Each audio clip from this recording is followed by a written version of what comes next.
5FM. Goeiemôre Le-Verne. Môre Sanett, hoe gaan dit? Goed, maar jy kan hoor, ek dink die groot mense ons sukkel om ons eie emosies te verstaan en te beheer, en dan voel ek so half aan die een kant, as ek so deurmekaar voel, so angstig voel, hoe op aarde gaan ek my kinders help? So miskien moet ons eers begin by my. Vir die groot mense, how can we manage our own emotions in this time? This is very, very complicated times because we're in a state of civil unrest. And that with it creates a lot of uncertainty and a lot of areas where even for us as adults, we're not sure which way things are always going to swing. But what I can say is that thankfully, it looks like things are starting to turn around and that there is starting to be a bit more of a positive outcome in this unrestful time. So I think one of the first things us as parents and adults need to do is get our facts straight. We need to know exactly what is going on. If we don't understand what's going on, we can't explain it to our children. And when I say children, it's children as young as 2 who don't really understand what's going on, but can see the change in our emotions and our behaviors, all the way through to your adult children who are millennials and not out of the house yet. So we need to be able to explain it for ourselves before we can explain it to them. So I would say our first step is fact checking, making sure everything is right. Second step is don't panic. Do not panic. Panic immediately releases that adrenaline, which goes to the brain, which goes and creates uncertain emotions and irrational emotions and sudden emotions and actions. So we need to make sure that we are not panicking, we've got our facts straight, and that we know exactly how to cope with it. Our children are going to look at our behavior and try and establish how to act and what to do based on how we react. They're going to learn from they're going to model our behavior essentially. Then the next thing that we need to be able to do is make sure our support systems are in place, that we've got a phone tree going. If I phone this person, I know that person's going to phone the rest. If I am in trouble, that I don't have to phone 1 million people, that action will be taken and rolled out into place. Then I would say the next step is to actually create an action plan. An action plan for the moment where you as the adult are going, right, should something happen and we are in a state of panic, here's my options and this is what we're going to do. For children, this is a very, very important step because the moment they see that you are in control, they are scared, but within limits. I would equate it to going on a roller coaster ride. You know it's going to be tumultuous. You're going to have your ups and downs and you're going to be spinning around, but it's controlled and it will come to an end. And that is about the best way that we as adults can try and help our children. And at this point, which is absolutely wonderful to see, it's terrible that it's happening in these times, but what's wonderful to see is the sense of community that's busy being built around the people. And that's something that we can definitely show our children and explain to them and say, look, the security companies are banding together. We saw what the security companies did yesterday. It was fantastic. Look, the people are fighting back. Look, we are winning. This isn't us going onto a roller coaster that's out of control. This is a controlled roller coaster. Ek dink dis 'n baie belangrike punt wat jy maak, want ons moet met ons kinders praat. En sosiale media, WhatsApp groepies, WhatsApp boodskappe, stemboodskappe van hysteriese mense. Weet, ek dink is belangrik in hierdie tyd vir ons om ons inname van hierdie goeters, hierdie baie keer ongeverifieerde fearmongery goeters wat ons wil eet die hele tyd. Ons moet ons eie inname daarvan eintlik so 'n bietjie sny en ons hoeveel van dit hoor ons kinders, hoeveel van dit sien hulle? Hoe kan ons bietjie beheer daaroor uitoefen? That is difficult. That is very, very difficult because you don't know what access to social media your children have. You don't. And social media and the media at this point are having a smorgasbord of videos and experiences and voice notes and WhatsApps to go and run their shows on. Now, if you're looking at what's going on WhatsApp and Facebook and Tinder and TikTok, I'm seeing a lot of TikTok videos lately as well with what's going on. Your children have access to this. Not so much your 2-year-olds and 5-year-olds, maybe some of them, but most of them are now your teenagers. And your teenagers are sitting in a stage of crisis already, identity crisis, where they're trying to figure out how to handle themselves. Who are they? What do they form part of? Now they've got all this unrest going on, and a lot of the kids will have a flight, fight, or freeze reaction to this. I'm going to join the fight. No, we're going to stand up for ourselves, or want nothing to do with this. I am going to stand back. I'm not interested. Or mom, dad, I have no idea what to do. I'm just going to sit and wait. So when it comes to social media, you need to be able to control it. Tell your kids, don't listen to everything that's going on. Yes, the memes are funny. You can watch some of the memes, but it's going to tick your curiosity to find out what's this meme actually about. Watch out for watching too much news. They will run the same program over and over and over and over in a day until something new happens that they can go for it. That constant reinforcing information that's coming in creates that sense of anxiety, because nowhere is there a break or a positive spin on it that they can go, okay, here's the problem. This is a roller coaster, but you know what? There's some sort of control. That also, the same thing applies to us as adults and parents. This constant information starts revving you up slowly and slowly and slowly.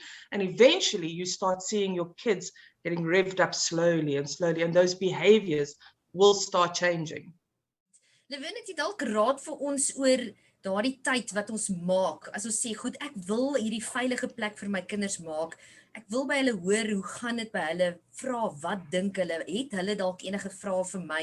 Wanneer ek met my kinders praat, watter tips het jy vir ons? Okay, so we have quite a few tips. Create a safe place and create a safe space. Now that's easier said than done. So if we break it up to see, what does this mean?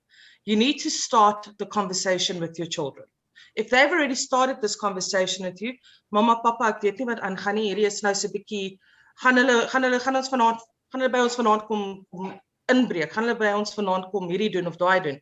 When they've started that conversation, you carry on with it. If you have not started the conversation, then you should start that conversation with them, because they're probably not sure what to think or how to think about it and don't want to sound silly. So start the conversation with them and let them explain their fears. You gave the example, Nana, of your son that was saying, oh, now's a good time for them to break in. That's a fear for him. So find out what are the other fears and start rationalizing those fears. Start telling them what measures are already in place. The moment they have a sense of control or know what actions to take in an emergency, they immediately become a little bit more calm. Next one, address those fears gently but honestly. Don't lie, but give them a gentle, honest answer. You don't want to scare them any more than what they are. But you can say to them, yes, it is knowledge that they will come, that this is the time that they often like to break in, but we're not in that situation. We're far away from where it is. And all the scallums are in any case in town trying to raid something else. They don't have time for us. We're small fry tonight. So try and answer the questions as logically and as gently as what you can. Some fears may be legitimate and some might be completely irrational as well, where they're going to say, yeah, but the boogeyman, and you're going, no. And now we're starting to slip into the imaginary world, and your fear has overwhelmed your logic so that you're only looking for negative things. So let's break that cycle. Let them know who is in their support system. Let them know. Our neighbors are right next door. We got our phones and we can phone whoever we need to phone. We got the security company. We got this. Remind them of their support systems and what they can do. And then create an action plan with them. Tell them, if you hear this, this is what you should do. This is how you should react. That immediately lets them know. Gives them again that sense of control and that they have a purpose, a part to play in this whole thing. And next one, let them know that it's okay to be scared. You're scared. It's okay. You know what that means. It means that your senses are heightened. If you weren't scared, maybe stuff had gone around you, you wouldn't even notice. But because you're scared, you are extra alert. So I'm not even worried now because you're scared, because I know that you would be awake. So that would be very, very helpful. And the next one I would say is that whole sense of community that's going on. Let your children know that there's a whole community out there to help and protect them and you and your family. You got your neighbors, your families, your friends, security services, police, you got the church, you've got this whole system around you. And we can see that system in play with how the communities have really come together in this time of unrest. So just remind them of that they're not alone. You're not going to be by yourself.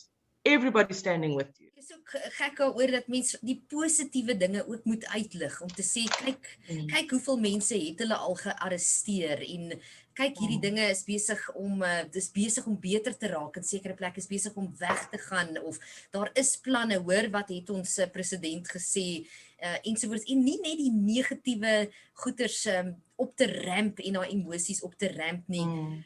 Mal daaroor dat ons vir hulle 'n veilige plek kan 'n spasie kan maak om te praat en net te sê ag nee, moenie bang wees nie man, maar om like you were saying to validate their feelings en sê en kan mens vir hulle sê luister ek is ook bang. Ja. Mamma is ook bang, ek is ook bekommerd oor wat hier aangaan, maar ons het hierdie veiligheidsgoed in plek, ons het hierdie mense om te bel, hier's die nommer, hier is ons plan, ons gaan veilig wees, en as daar iets gebeur, ek is hier by julle.